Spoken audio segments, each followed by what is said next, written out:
Hi and welcome to Medicine Past, Present and Future. My name's Dr. Nick and I'm the past. And my name's Dr. Isabelle and I'm the future. And together we're the present. Now, Dr. Isabelle, what's the connection between freshly mown hay and ice cream?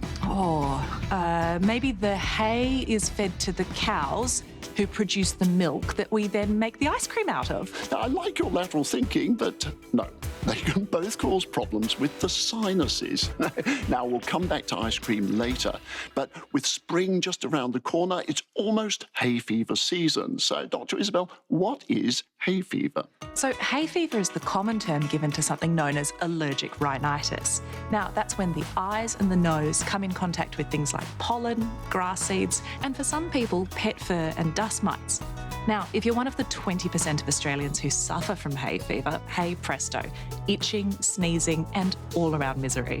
And the term hay fever was first used nearly 200 years ago by the London physician John Bostock, who thought that his seasonal sniffles might be due to the smell of freshly mown hay. So he almost got that right. Because, of course, back then we knew nothing about the immune system. But, Dr. Isabelle, we do understand that better now, don't we? Yeah, so we know that hay fever is part of the atopic triad, which includes eczema and asthma as well. So if you suffer from one of them, you're much more likely to suffer from the other too. Now, unfortunately, Melbourne is the hay fever capital of the world. But why is that, Dr. Nick? Yeah, it's not really something for us to brag about, but with 1 in 3 Melburnians suffering from hay fever, we definitely get the gold medal.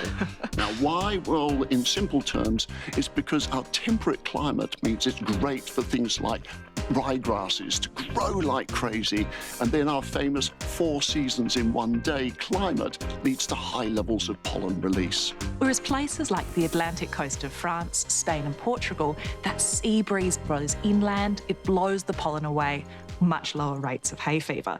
But if you do suffer from hay fever, what can you actually do about it, Dr. Nick? Yeah, well, nasal sprays and antihistamines from the pharmacy, they help a lot. But if your hay fever's really bad, go and see an allergist because desensitisation can help. Yeah, and that's a series of tiny injections given over many months, but it can make a really big difference. Now, Dr. Isabelle, there's something we mentioned at the start that we haven't come back to yet. Ice cream. Oh, I'd love some. Thank you. Good try, but no. How does ice cream affect the sinuses?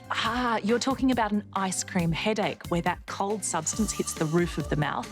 It causes vasospasm and nerve pain and that classic brain freeze feeling. Ouch! They know how much I love my ice cream, so that's a problem I would hate to have.